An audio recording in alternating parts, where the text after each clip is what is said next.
What is it? What is the fascination we have to dig into a game's files or watch videos until the early hours? Is it our primal need to explore and uncover new things? Is it a way of growing our affection for a game? Is it a way of convincing ourselves that this world we escape to every day exists whilst we aren't there? Well, yeah, all of the above, to be honest. Lore is great because it allows you to carry on exploring once you've already rummaged through every nook and cranny of a game. It allows the sense of wonder to carry out beyond what you can physically see and interact with. A reason why I love games like Dark Souls and The Witcher 3 so much is because these worlds feel, even though it's cliche, they feel alive. Characters plot things outside of your knowledge, some die, some turn against you, but these games offer that sense of, even though you're the chosen undead or the butcher of Blaviken, or out to become a god, the world doesn't revolve around you, and it exists and expands even when you aren't there. So when you add this deep, rich and hard to uncover knowledge about the world and the creatures that exist within it, players are compelled to uncover what that is. So today I am going to try and answer the question that I've asked myself for years. Why do we love lore? One of the first games I ever started digging around in was Portal 2, and that was ultimately because of the Doug Ratman mystery that was buried in the game. Why does that panel close? What are those noises behind the wall? What is that thing moving around the back of the orchestra? All these questions plagued me, day in, day out. It was all I could think about, and it encouraged me to play through the game time and time again. Each run through a test chamber would slowly allow me to piece together what the hell was going on. A concept, not the mechanics, or the level design, or gameplay, and even though all that was amazing, I was searching for lore and mystery. I was delving into the unknown every time I booted up the game. It kept me coming back even though I'd finished the game 10 times at that point. Lore is a way for gamers to add meaning and substance to the games they love. It allows them to write their own stories, find their own endings, and create their own meanings to the elements that exist inside the worlds they love. Through lore, you can detach from the already detached. You can escape further into a world you have already escaped into. And for me, there is something so compellingly beautiful and addicting to that. Uncovering the deep stories that these worlds hide. As humans, it is our basic instinct to explore and discover, to extend our reach even in a video game to levels we never knew existed. We become addicted to that knowledge. I have been playing video games what feels like my entire life, and I am still relatively new to the scene. There are people out there that have been playing games before I was born, the same way I was playing games before maybe some of you were born. The lore of video games themselves is rich and so unbelievably and diversely deep that many people will get lost in the lore of a game before even playing it.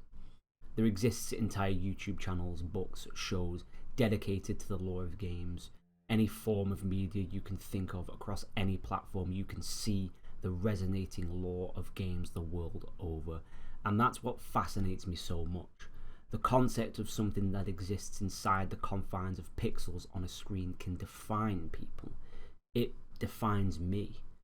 One of the main reasons I replay certain games is to feel the lore of the world transversing across the game and characters, knowing that eons before you stepped foot into the Cathedral of the Deep, the hulking mass of Aldrich lay where you stood, worshipped by his blind-sighted followers.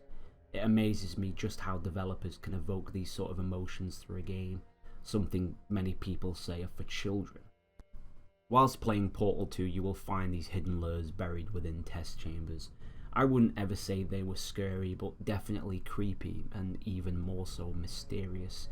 The inhabitant of these lures is one Doug Ratman, a scientist at Aperture and believed to be the only survivor of GLaDOS's culling, other than Shell of course.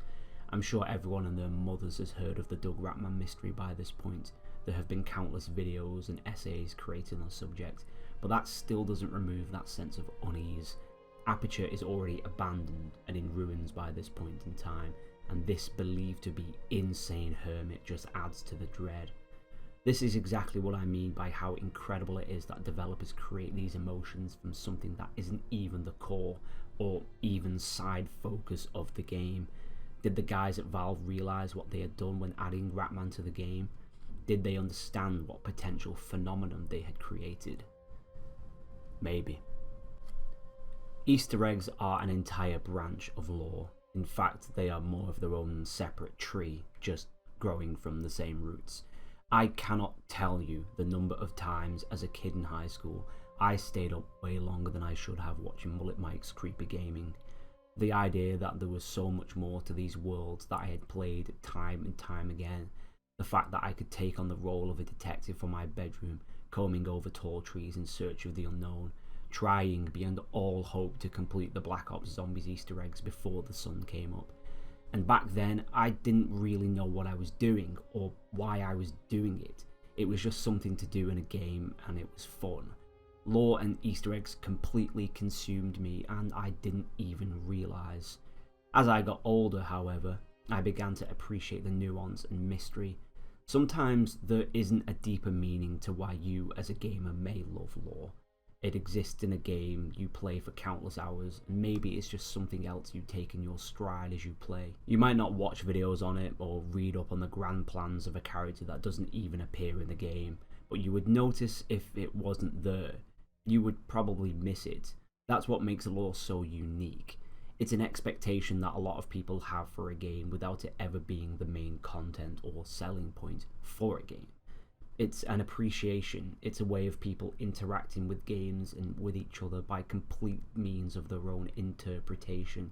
There isn't very often a right answer and is usually always open-ended. That's what keeps people coming back, and that's what keeps people loving lore. In Dark Souls 3 there are lands and characters and vast kingdoms talked about by NPCs in such incredible detail. Item descriptions highlighting the beauty of a place, or the importance of a person, or the power of a something without it ever appearing in game. And you are completely enthralled by this. The game gives you just enough to wet your whistle and keep you wanting more. You fire up your browser and that's it, you're hooked. Say goodbye to your social life and kiss your sleep schedule goodnight, because now you're going to be finding every item just to read what it says. This isn't the case for everyone, obviously. However, people who don't care for this lore still notice its impact. The game is a millennia old, or it at least feels that way. It's well made, it has substance and layers, and people appreciate that even if they don't care for it too much. Lore is like mustard or ketchup on a burger. Some don't care for it, they can take it or leave it, but they would notice if it wasn't there. And some, well, they can't eat the burger without it. Games are meant to be explored, especially these days with open worlds becoming such an openly used staple point of AAA releases, much to the dismay of some of the consumers of the media. But these worlds are meant to keep you entertained for hundreds of hours. In theory. NPC quest lines, bases to attack and destroy, collectibles, side quests, general exploration, Easter eggs, lore, a map that looks like someone has just punched the smart screen in a car because they are largely impossible to gauge an idea of where the fuck things actually are. However, what fascinates me most is the dead parts of these maps, locations where it feels like something should be, where it feels like something can be, where it feels like something will be. Games like Death Stranding and Shadow of the Colossus often give me these vibes. What are the stories hidden in these locations, and why have the developers just left them mute? Intentional or otherwise by the devs, but gamers will jump to conclusions and immediately begin to create theories behind why these locations exist. We are compelled to know the answers, encouraged by our primal brains to dominate and understand why this is the way it is, and lore just adds to this. It fuels the fire of imagination. Why are all 16 colossi skulking around different parts of the map? Why do they hate each other? Why are the Forbidden Lands so barren? Shadow of the Colossus is one of these games that offers very, very few in-game hints to the lore of the world, the complete opposite to Dark Souls. But this makes it just as compelling and twice as mysterious. Why? Why is this place the way it is? Lore always leaves gamers asking the most important question. Why? However, to answer the initial question, why do we love lore? Well, there isn't really any one answer. For me, it's about mystery and the unknown, the stories that shape a world and its inhabitants, the fine details and secrets that leave just enough to be uncovered and understood, but leave enough buried to keep you guessing and fishing for more. But for some, it may be more real than that. It keeps them playing longer. It keeps them attached to this world they have escaped to, more time to forget about the horrors that plague the real world. And for some, it may be something they can discover, smile at, and then completely forget about and move on. Lore shapes games, and it shapes gamers. It's beautiful, and that's why we love lore.